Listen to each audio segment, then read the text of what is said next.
Hola, mi nombre es Lizeth Segundo Jiménez, soy estudiante de la licenciatura en Terapia Física de la Universidad Politécnica de Atlacomulco. Este video está enfocado para la materia de Terapia Física en el débil visual, en el cual abordaré los puntos más importantes sobre cómo es el ambiente laboral de una persona con discapacidad visual, cómo es la atención que se le brinda en el sector salud. De igual manera,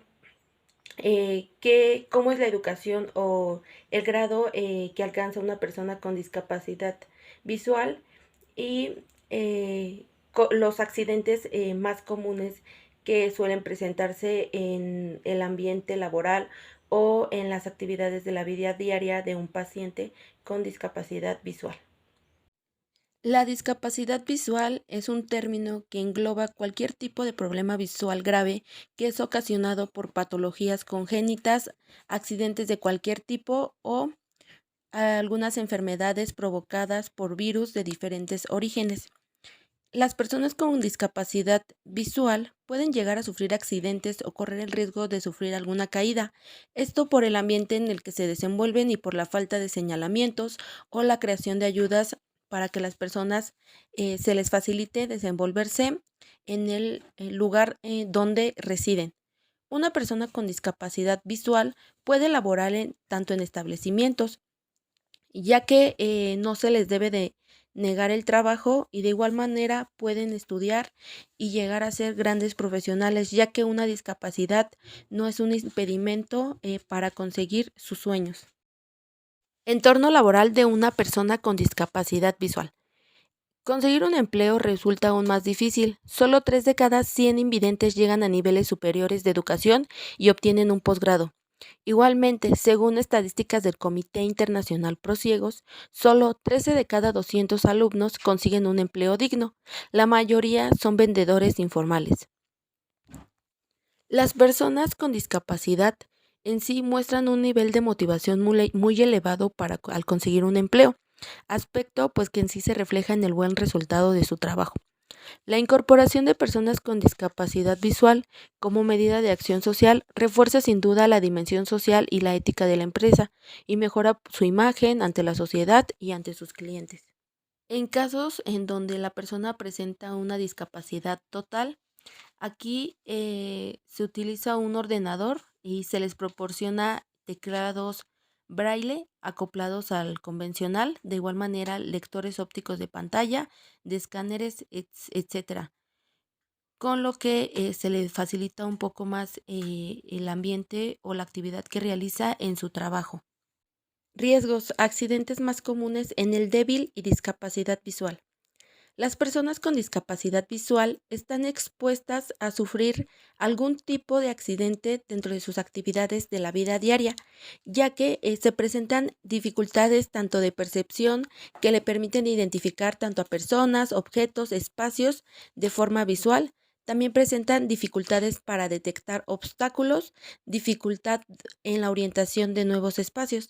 En sí, la invidencia pues es la segunda causa de discapacidad en México, y es una de las que menos atención recibe.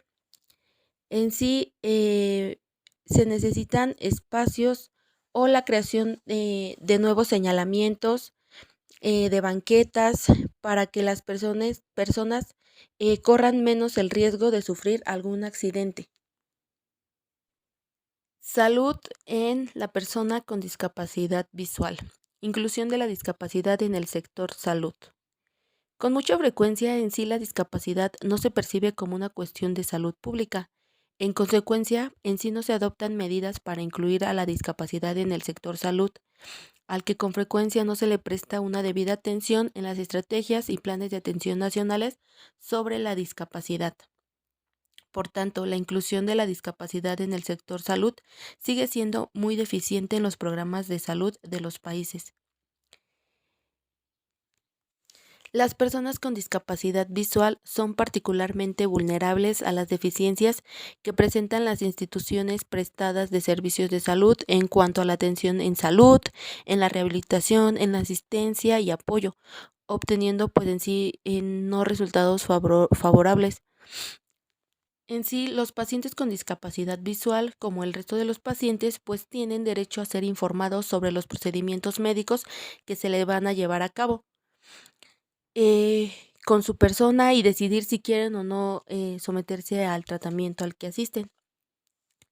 En sí, para ello, pues en sí debe el sector salud de asegurarse que el paciente pues es capaz de tomar decisiones, está actuando voluntariamente y tiene la suficiente información para tomar la decisión. Aprendizaje en la persona con discapacidad visual. Las personas con alguna discapacidad visual pues pueden aprender a leer y escribir a las mismas edades que el resto de los niños y de las niñas a través del sistema Braille. En sí, esto no es un impedimento para que el niño no pueda cumplir sus objetivos o el grado de estudios que desea conseguir. Los padres pues van a desempeñar un papel muy relevante en el proceso de integración educativa del niño ciego y con baja visión. Para ello pues es indispensable que estos acepten de forma realista la deficiencia visual de la persona. En esta tarea los equipos de atención temprana y de apoyo específicos pues van a desempeñar una importantísima labor. En sí la familia pues es pieza clave en el proceso de socialización y pues también es un elemento insustituible para el fomento de la autonomía personal del niño. En sí, la educación de las personas invidentes o con discapacidad visual constituye una de las principales garantías de inclusión social y laboral. Por ello, es necesario superar las barreras que todavía hoy en día limitan esta inclusión a través de una mayor implicación del profesorado, de más facilidades y ayudas y de la concienciación por una sociedad más solidaria, basada en la diversidad y en la aceptación de las diferencias individuales. Y existen diferentes materiales con los cuales un niño puede llegar a aprender, ya sean ayudas ergonómicas, ayudas ópticas, adaptaciones de braille, ya sea en cuentos, mapas, libros, adaptaciones de acceso, libros digitales con opción de voz, entre otros materiales. Y los estudiantes con alguna discapacidad visual han trabajado para convertirse tanto en profesores, en artistas, en oficiales de servicios extranjeros, en médicos y en científicos. Los individuos con discapacidad visual también pues son excelentes en carreras relacionadas con el trabajo de reparación, las artes culinarias y la escritura. Y de igual manera las carreras musicales también encajan para estudiantes con discapacidad visual y se debe alentar a ellas a cualquier estudiante que muestre un interés en la música.